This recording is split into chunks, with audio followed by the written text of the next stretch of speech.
Pernah kebayang nggak sih kerja setiap hari tapi jaraknya dekat banget sama keluarga tercinta? Jadi nggak ada lagi tuh cerita ngabisin waktu berjam-jam di jalan pas weekend cuma buat mudik.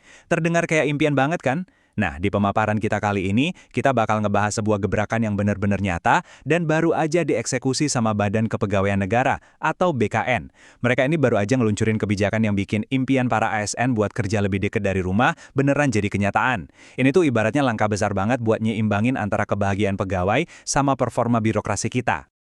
Oke, langsung aja kita bedah lebih dalam ya. Agenda bahasan kita mencakup 5 hal. Kebijakan baru BKN, fakta angkar pemindahan ASN, 3 prinsip utama BKN, alasan ekonomi dan kesejahteraan, dan ditutup dengan harapan birokrasi masa depan.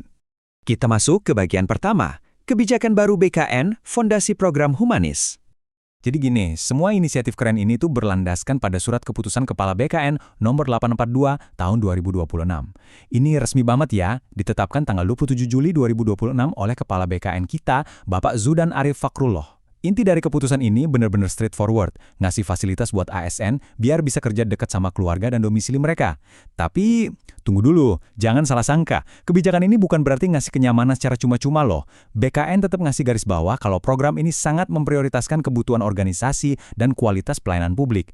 Jadi ini tuh murni soal gimana nemuin sweet spot atau titik keseimbangan yang pas antara manajemen SDM yang adaptif sama kepentingan pemerintah.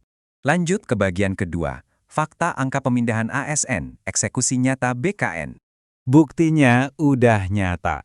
38. Ya, sebanyak 38 ASN udah berhasil dipindahin supaya mereka bisa kerja lebih dekat sama domisili asalnya. Pemindahan ini nggak cuma di satu tempat, tapi lintas unit, mulai dari BKN Pusat, kantor regional, sampai UPT BKN yang tersebar di seluruh Indonesia. Ini ngebuktiin banget kalau sistem ini benar-benar jalan dan dieksekusi dalam skala nasional, bukan sekedar wacana di atas kertas. Nah, yang benar-benar menarik dari data ini adalah gimana BKN ngejalanin programnya secara bertahap. Di tahap pertama, mereka cukup agresif nih, langsung mindahin 27 pegawai ke domisili asalnya. Terus, masuk ke tahap kedua, ritmenya dibikin lebih stabil dengan memindahkan 11 pegawai. Pendekatan bertahap kayak gini tuh nunjukin kalau prosesnya benar-benar dihitung mateng. Tujuannya, ya pastinya biar ritme kerja dan pelayanan publik yang udah jalan nggak terganggu sama sekali. Sekarang, kita masuk ke bagian ketiga.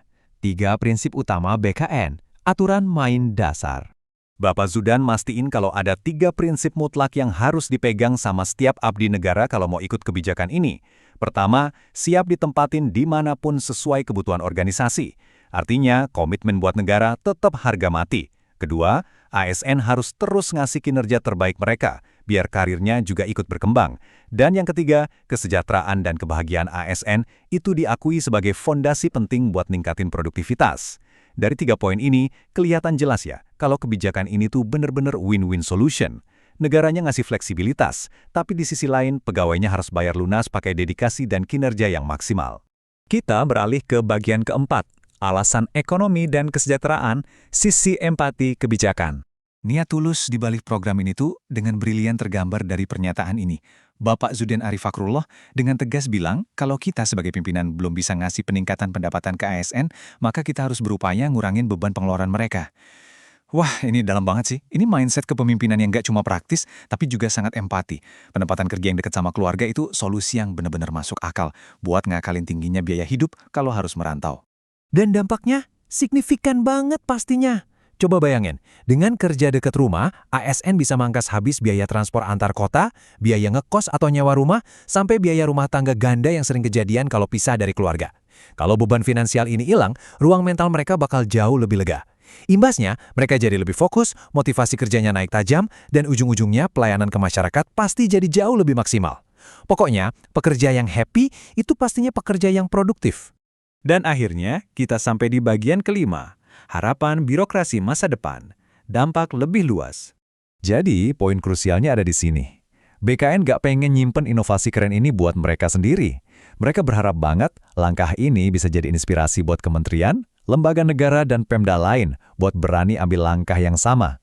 Jaga keseimbangan antara kebutuhan institusi dan kesejahteraan pegawai itu investasi jangka panjang. Nah, sebagai rangkuman, biar kita semua lebih gampang memahami intisarinya, BKN udah ngasih bukti nyata. Kalau mindahin pegawai lebih dekat dengan keluarga, itu bukan cuma soal empati kemanusiaan aja, tapi ini adalah strategi cerdas buat menekan beban ekonomi abdi negara. Hasilnya, motivasi melesat naik dan kualitas birokrasi kita secara keseluruhan jadi jauh lebih baik, adaptif, produktif, tapi tetap humanis. Yang pada akhirnya membawa kita ke akhir dari pemaparan ini. Lewat kebijakan BKN yang out of the box ini, kita bisa ngelihat kalau negara mulai memanusiakan abdi negaranya tanpa sedikit pun ngorbanin profesionalisme. Jadi, pertanyaan besar yang tersisa sekarang, khususnya buat Anda yang ada di sektor pemerintahan, apakah instansi Anda siap buat jadi yang berikutnya yang nerapin kebijakan humanis ini? Terima kasih udah ngikutin pemaparan kali ini, dan sampai jumpa di bahasan seru kita selanjutnya.